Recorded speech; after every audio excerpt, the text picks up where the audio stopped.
بسم اللہ الرحمن الرحیم۔ بسم اللہ الرحمن الرحیم، الحمد للہ وکفا وسلام علی عبادہ الذین اصطفیٰ، اما بعد۔ عزیز طلبہ، اصول افتاء و آدابہ کی آج ہماری کلاس نمبر 20 ہے، اور آج کی کلاس کے اندر بھی ہم اسی بحث نمبر 9 کو پڑھیں گے جو ہم نے پہلے شروع کی تھی۔ یہ بحث نمبر 9 ہم نے کتاب میں شروع کی تھی، اور جو تھی تقلید، مسئلہ تقلید اور تمذہب پر، اور پھر اس کو ہم نے 6 نکات میں تقسیم کیا تھا۔ گزشتہ نشست کے اندر ہم نے پہلے 2 نکات پڑھ لیے تھے، اور آج کی نشست میں ہم نقطہ نمبر 3 سے شروع کریں گے کہ ائمہ اربعہ کی تخصیص کیوں لازم کی گئی، یعنی ایک سوال کے جواب کی طرف حضرت نے اشارہ کیا ہے اس بحث کے اندر۔ وہ سوال یہ ہے کہ ائمہ اور فقہا تو اور بھی کئی گزرے ہیں، امام اوزاعی ہے، امام نخعی ہے، اسحاق بن راہوے ہیں، اور بھی کئی فقہا گزرے ہیں، تو پھر ان ائمہ اربعہ ہی میں سے کسی ایک کی تقلید کیوں ضروری ہے، ان کے علاوہ کسی اور کی تقلید کی اجازت کیوں نہیں ہے؟ تو اس کے بارے میں حضرت نے لکھا ہے، علامہ نووی رحم اللہ کے حوالے سے لکھا ہے کہ اب جو ہے اس زمانے کے اندر صحابہ اور تابعین تک کی تقلید درست نہیں ہے۔ یعنی یہ مطلب نہیں ہے کہ صحابہ اور تابعین کی اگر کوئی رائے آپ کے سامنے صحیح ثابت ہو جائے تو اس کو لیا جا سکتا ہے، یعنی وہ الگ بحث ہے، لیکن مکمل طور پہ تمام مسائل میں اور اپنی پوری زندگی کے ہر مسئلے کے اندر صحابہ اور تابعین سے اقوال اس طرح ثابت نہیں ہے کہ ایک صحابی کے جو ہے زندگی سے متعلق جتنے بھی مسائل ہو اس سے متعلق ایک صحابی کے تمام اقوال صحیح ثبوت کے ساتھ ثابت ہو، یہ سب ممکن نہیں ہے۔ تو جب نہیں ہے ثابت تو اس لیے اب صحابی کی آپ تقلید کیسے کریں گے؟ کیونکہ آپ کو پھر بسا اوقات ایسے مسائل پیش آئیں گے جس میں صحابی کی رائے ہی نہیں ہوگی سرے سے۔ تو جب اسی طرح مسئلہ ہوا دیگر فقہا کے ساتھ کہ ان فقہا نے فقہ کے مسائل میں اتنے زیادہ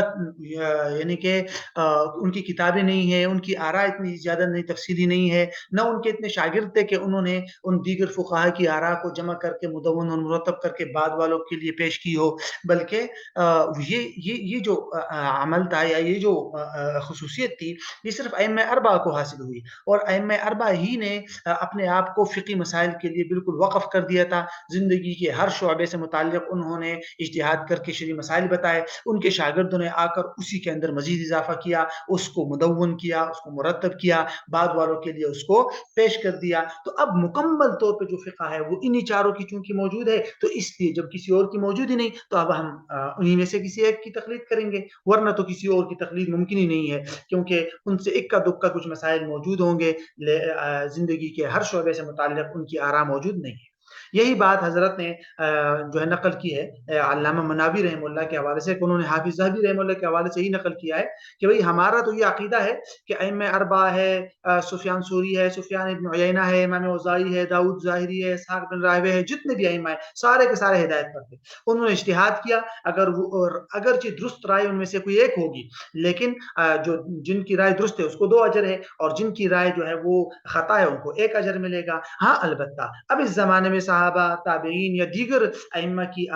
تقلید درست نہیں ہے، انہی ائمہ میں سے کسی ایک کی تقلید کی جائے گی، کیونکہ تمام شعبہ حیات سے متعلق انہی کی آراء مدون اور مرتب ہے۔ اور یہی بات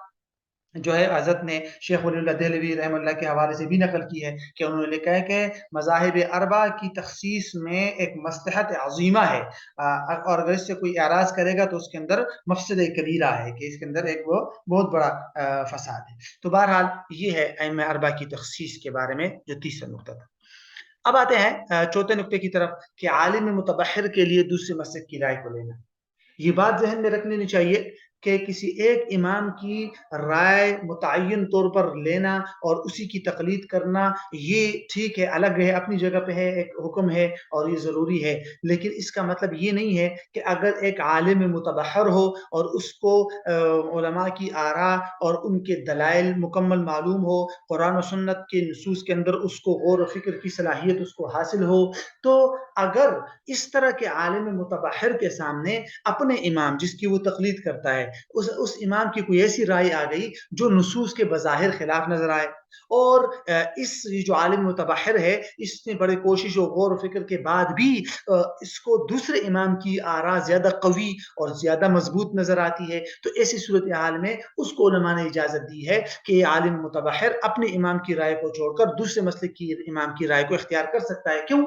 اس کی وجہ بالکل ظاہر ہے، کیونکہ اس کو قوت دلیل کی پہچان حاصل ہے، اور قوت دلیل کی بنیاد پر جب بھی دوسری مسلک کی رائے کو لے گا تو ایسی صورت میں ہم اس کو یہ نہیں کہہ سکتے کہ یہ خواہش نفس کی پیروی کر رہا ہے۔ اور عام آدمی کے لیے تو عام آدمی کے لیے یہ اجازت نہیں دی جا سکتی کہ وہ دوسری رائے کو لے، کیونکہ عام آدمی کو قوت دلائل تو کیا، اس کو تو مکمل طور پہ قرآن و حدیث کو سمجھنا، اور پھر اس کے بعد ائمہ کی آراء کو سمجھنا، ان کے دلائل کو سمجھنا، پھر ان میں مقارنہ کرنا، اور ایک دلیل کو دوسری دلیل کی بنیاد پر ترجیح دینا، اس کو قوی قرار دینا، یہ بات ایک عام آدمی کے لیے ممکن نہیں ہے، تو اس لیے اس کو یہ اجازت نہیں دی جا سکتی۔ یہی تو وجہ ہے کہ بہت سارے فقہائے حنفیہ نے امام ابو حنیفہ رحمۃ اللہ علیہ کی رائے کے خلاف فتویٰ دیا ہے، جیسے مزارعات کے اندر۔ اب مزارعات کا جو مسئلہ ہے اس میں امام صاحب کی رائے نے عدم جواز کی ہے، لیکن صاحبین نے اس کی اجازت دی ہے۔ اس طرح تعلیم قرآن پر اجرت ہے، خیار مغبون وغیرہ کی جو مسائل ہے، تو اسی طرح ان سب کے اندر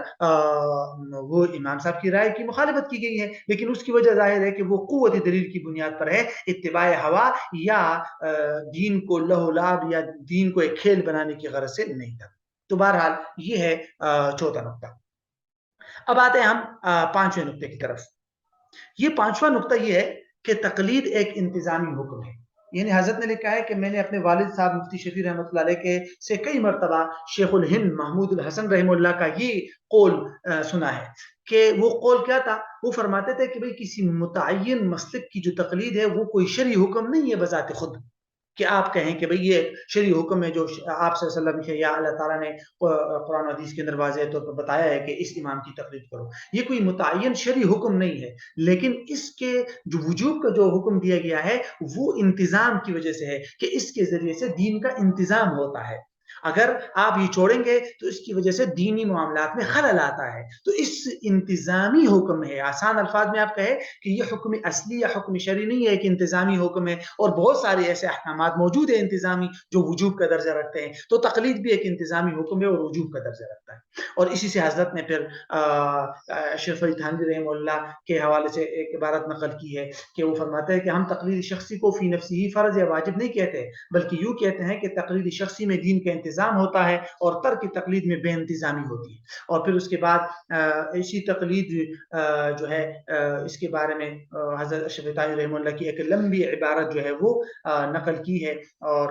جو بالکل اردو میں ہے، حضرت نے پھر اس اردو کو عربی میں بھی ترجمہ کیا ہے، تو اس کو ہم پھر اصل کتاب کے اندر دیکھ لیں گے، جس جو بہت اہم عبارت ہے، اور اس کے اندر جو بھی نکات ہے وہ اردو میں چونکہ موجود ہے تو وہ اس میں آ جائیں گے۔ اس میں یہی بات بتائی گئی ہے کہ تقلید کی ضرورت کیوں پیش آئی، اور تقلید جو ہے یہ ایک اصلی حکم نہیں ہے بلکہ ایک انتظامی حکم ہے، اور اسی طرح اس پر پھر حدیث سے کچھ مثالیں بھی دی گئی ہے، اور اسی طرح یہ بھی بتایا گیا ہے کہ عقائد میں اور اجماعی مسائل میں تقلید وغیرہ کا کوئی سوال ہی پیدا نہیں ہوتا، تقلید کا سوال کہاں پیدا ہو سکتا ہے یا تقلید کہاں ہو سکتا ہے۔ تو یہ دو تین نکات ہے اس اردو عبارت کے اندر، اس کو پھر ہم اس کے اندر دیکھ لیں گے انشاءاللہ۔ تو یہ ہوا ہمارا نقطہ نمبر 5۔ اس کے بعد یہ جو نقطہ ہے نقطہ نمبر 6 کہ تقلید کے 4 درجات، تو یہ جو گزشتہ 5 نکات اور اس کے تحت حضرت نے جتنے بھی حوالہ جات اور عبارات نقل کی ہے ان سے حضرت نے یہ نکات اخذ کیے ہیں کہ تقلید کے جو ہے وہ 4 درجات ہیں، اور ہر درجے کا مطلب کیا ہے اور ہر درجے کا حکم کیا ہے، اس کو انشاءاللہ پھر ہم اگلی نشست کے اندر دیکھیں گے، اور اسی کے اندر پھر ہم انشاءاللہ اور اس نقطے کے بعد پھر ہم انشاءاللہ جو ہے اس مبحث کا ترجمہ شروع کریں گے۔